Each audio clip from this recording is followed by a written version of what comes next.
In the early hours of January 15th, 2022, deep beneath the surface of the South Pacific Ocean, something happened that the modern world had never witnessed on this scale. A submarine volcano known as Hunga Tonga Hunga Ha'apai, sitting roughly 65 kilometers north of Tonga's capital, tore itself apart in an explosion so violent that its shockwave would circle the entire planet, its plume would punch through the stratosphere and brush the edge of space, and its aftershocks would still be measurable in our atmosphere years later. This is the story of that eruption, what it did to the islands and oceans around it, and what scientists have since discovered about an event many now consider one of the most extraordinary natural explosions ever recorded by modern instruments. The volcano had been rumbling for weeks before the main event. Beginning in December 2021, local observers in Tonga reported a series of smaller eruptions, each one sending columns of ash and steam into the sky. By January 14th, one of these eruptions produced a plume that climbed roughly 20 kilometers above the ocean, a genuinely impressive sight from the ground, forming a towering pillar of ash visible for miles. Yet when the same eruption was viewed from orbit, that same colossal pillar looked almost insignificant, a small gray smudge against the vast blue curve of the Earth. It was a reminder of just how deceptive scale can be when you're standing on the ground looking up rather than floating in space looking down. Then, on January 15th, the volcano erupted again. This time there was no ambiguity about its power. Two geostationary weather satellites, GOES West and Himawari 8, captured the moment in extraordinary detail, showing what many scientists still regard as the most dramatic single volcanic explosion ever filmed. The scale of its resulting ash and steam cloud was almost impossible to comprehend using ordinary points of reference. When researchers later overlaid the plume onto a map of Europe, it stretched across a significant portion of the continent, swallowing entire countries beneath its shadow. Initial estimates suggested the energy released may have rivaled or even exceeded the largest nuclear weapon ever detonated by humans. That comparison turned out to be more than just a dramatic headline. Years after the eruption, a team of seismologists at the Australian National University, working through painstaking analysis of the event's seismic signature, concluded that the initial explosive phase of the eruption released energy roughly equivalent to 5 of North Korea's largest underground nuclear tests combined. Their 2024 study, based on a careful reconstruction of the volcano's seismic fingerprint, pointed to a sudden, violent explosion, likely caused by gas-pressurized rock giving way all at once, a mechanism that had remained mysterious for years, simply because so few instruments on Earth had ever recorded anything on this scale up close. It is now considered one of the best documented explosive events of its kind in modern scientific history, precisely because so many satellites, seismometers, and atmospheric sensors happened to be watching. One of the strangest and least visible consequences of the eruption was the sheer amount of lightning it generated. Instruments designed to detect radio waves picked up more than 200,000 individual lightning flashes within the ash plume, an astonishing number for a single event. Volcanic lightning remains a genuinely difficult phenomenon to study, largely because it tends to occur inside dense, turbulent, and extremely hazardous ash clouds that are almost impossible to sample directly.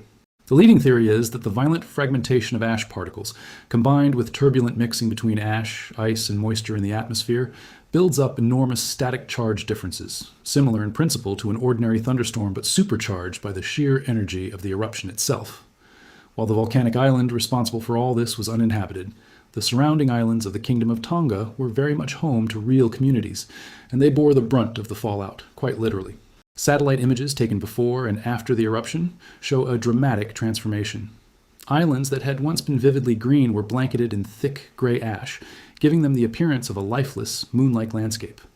Local residents were urged to stay indoors while ash continued to fall, since inhaling fine volcanic particles can cause serious respiratory damage. The ash also settled into freshwater supplies, contaminating drinking water across several islands and forcing emergency response teams to ship and clean water and supplies in the eruption's immediate aftermath. In the short term, this ash layer was devastating for local agriculture and plant life, blocking sunlight from reaching leaves and smothering crops. But volcanic ash is, paradoxically, also one of nature's richest natural fertilizers, packed with minerals that can dramatically improve soil fertility once it breaks down and integrates into the land. So, while the immediate picture was one of gray desolation, the longer-term outlook for Tongan agriculture was, in some respects, more promising than it first appeared. The finest ash particles, however, didn't stay near the ground at all.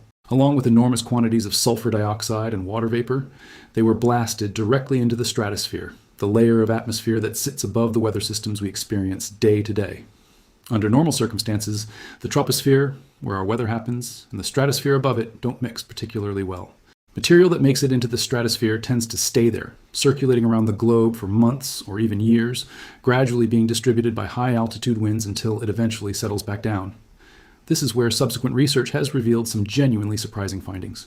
Scientists initially expected Hunga Tonga's climate impact to resemble that of other major eruptions, like Mount Pinatubo in 1991, where sulfur dioxide injected into the stratosphere reflects sunlight and produces measurable global cooling. Hunga Tonga, however, behaved differently because, unlike most eruptions, it happened underwater, and the interaction between magma and seawater changed everything about its atmospheric fingerprint.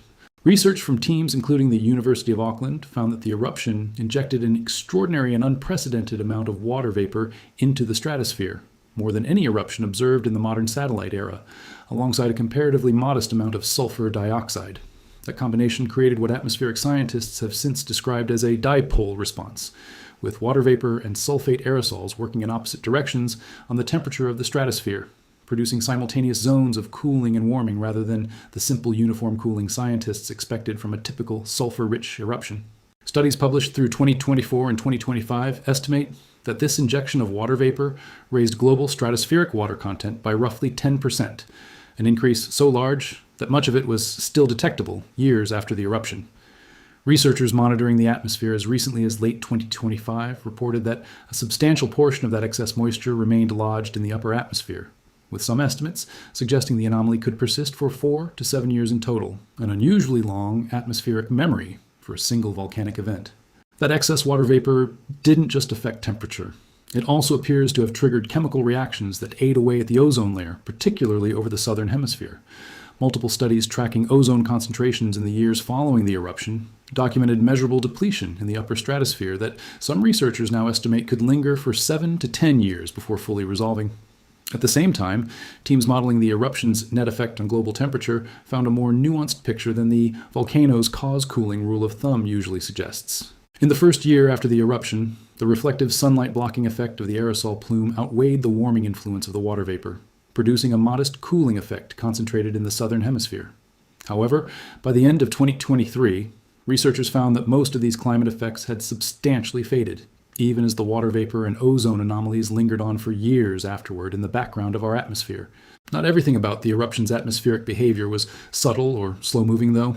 The explosion itself generated a shockwave of staggering power, one that raced outward from the volcano faster than the speed of sound.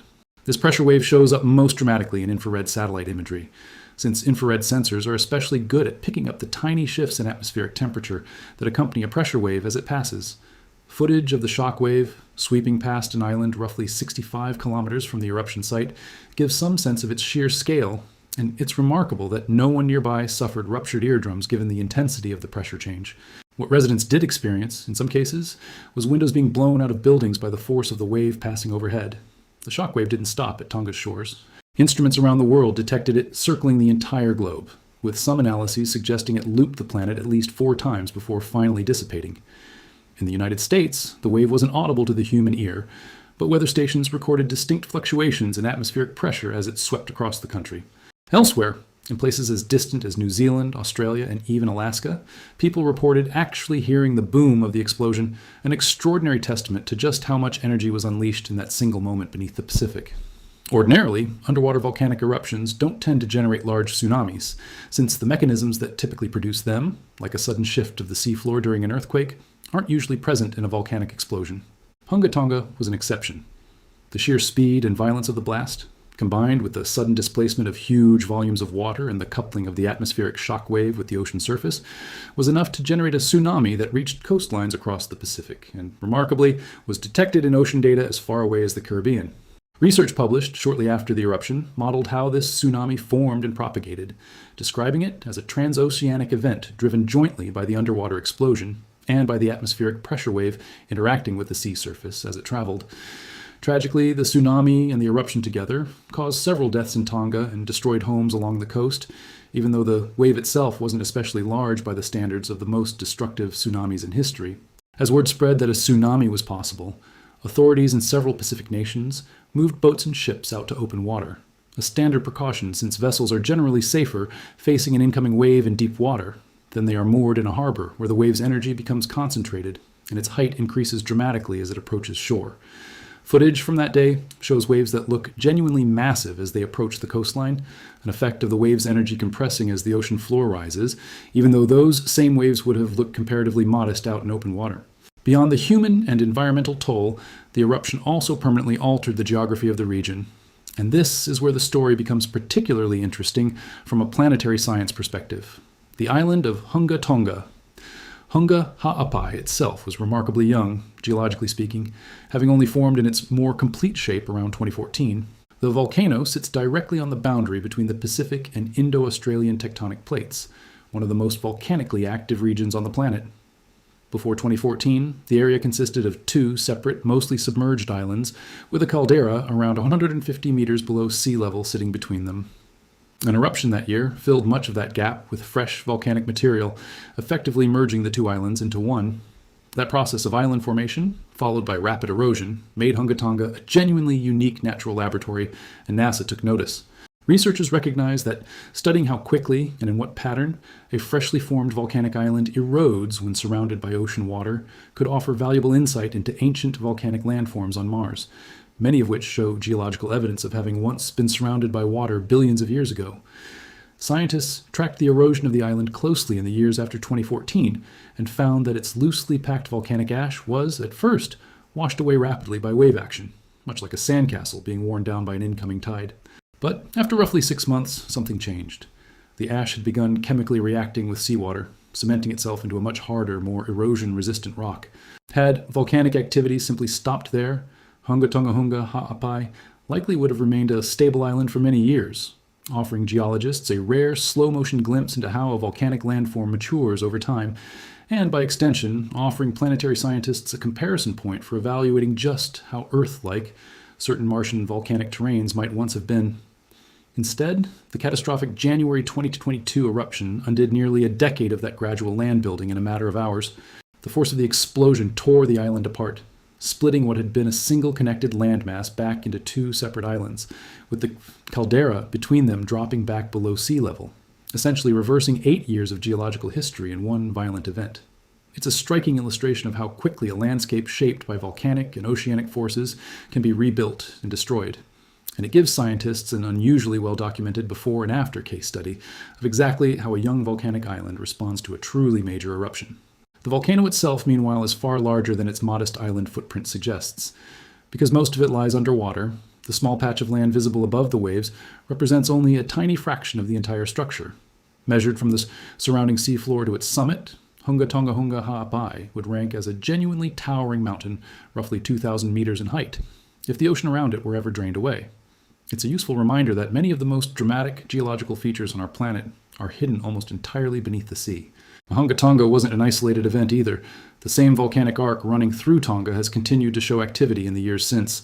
A nearby submarine volcano called Home Reef, part of the same tectonic system, underwent its own eruptive episode beginning in September 2022, building a new island through a series of distinct eruptive phases that researchers tracked using satellite radar and multispectral imaging through 2024. Each phase saw the island grow in a different direction as its erupting vent shifted toward whichever side of the island had eroded the most since the previous phase, effectively let scientists watch, almost in real time, the same island building and erosion cycle that shaped Hunga Tonga over a much longer stretch of years. Findings like these are helping researchers develop far better models for predicting the hazards posed by these kinds of island-forming eruptions in the future, both in Tonga and in similar volcanic regions elsewhere in the world. Looking back at Hunga Tonga-Hunga Ha'apai several years on, it stands as one of the most thoroughly studied volcanic events in modern history, not necessarily because it was the most destructive eruption humanity has ever faced, but because it happened to occur at a moment when satellite coverage, seismic networks, and atmospheric sensors around the globe were sophisticated enough to capture nearly every stage of the event in remarkable detail. Researchers have used that wealth of data to refine models of how submarine eruptions differ from their more commonly studied land-based counterparts, how water vapor, rather than sulfur dioxide, can dominate an eruption's climate signature, how volcanic shockwaves and tsunamis propagate across an entire ocean basin, and how quickly or slowly a newly formed island can be rebuilt or destroyed by the sea. It has also quietly reshaped how scientists think about volcanic hazards more broadly. For decades, submarine volcanoes were often treated as secondary concerns compared to the land-based giants that dominate most people's mental image of a dangerous eruption. Hunga Tonga made it clear that an underwater eruption, given the right conditions, magma-rich and dissolved gas meeting seawater at just the right depth and pressure, can rival or exceed the destructive potential of history's most famous land eruptions, while also producing entirely distinct atmospheric and oceanic effects that land eruptions simply don't generate in the same way. And its story is far from over. NASA and other research institutions continue to monitor the region, both for what it can teach us about volcanic hazards here on Earth, and for the insights it offers into the geological history of Mars, where ancient, long-extinct volcanoes bear striking resemblances to Tonga's youngest island, before it was torn apart by the very forces that built it. In many ways, Hunga Tonga has become a kind of natural time-lapse experiment, a rare opportunity to watch, in real time and in extraordinary scientific detail, the birth, growth, destruction, and lingering atmospheric aftermath of a volcanic island, offering lessons that stretch from the depths of the Pacific Ocean all the way to the ancient, dry volcanic fields of another planet entirely. What makes this particular eruption so valuable to science, in the end, isn't just its raw power, though 5 underground nuclear tests worth of energy released in a matter of seconds is difficult to overstate. It's the fact that almost every consequence of that power was captured somewhere by some instrument, a satellite tracking the plume as it punched through the stratosphere, a seismometer registering the ground shaking on the far side of the world, a barometer twitching as the pressure wave rolled past for the 4th time, an ozone sensor slowly recording a dent in the protective layer above the southern hemisphere that would take the better part of a decade to heal. Very few natural disasters in history have left behind such a complete, multi-instrument record of their own destruction, and that record is likely to keep generating new scientific papers, and new surprises for years to come. There's also a broader lesson buried in all of this about how little we still understand regarding the boundary between our oceans and our atmosphere. Before 2022, most climate models treated volcanic eruptions as fairly predictable events, dominated almost entirely by how much sulfur dioxide they pumped into the sky. Hunga Tonga upended that assumption, revealing that water vapor, an ingredient present in essentially every eruption but rarely considered a major climate driver in its own right, can, under the right underwater conditions, become the dominant factor shaping an eruption's global atmospheric footprint for years afterward. That single insight has already sent researchers back to re-examine older, less well-documented submarine eruptions, wondering how many of them may have quietly influenced the climate in ways nobody was equipped to measure at the time. For Tonga itself, the human story continues well beyond the science. Communities across the affected islands have spent the years since 2022 rebuilding homes, restoring freshwater supplies, and watching their farmland slowly recover as the ash that once smothered it breaks down into some of the richest soil in the Pacific. The scars of that January morning are still visible in places, but so is the resilience of the people who lived through what may be the loudest, most violent single event most of them will ever witness. And far above their rebuilt rooftops, the atmosphere itself is still, quietly and gradually, settling back to normal. A slow-motion epilogue to one of the most spectacular natural explosions ever recorded.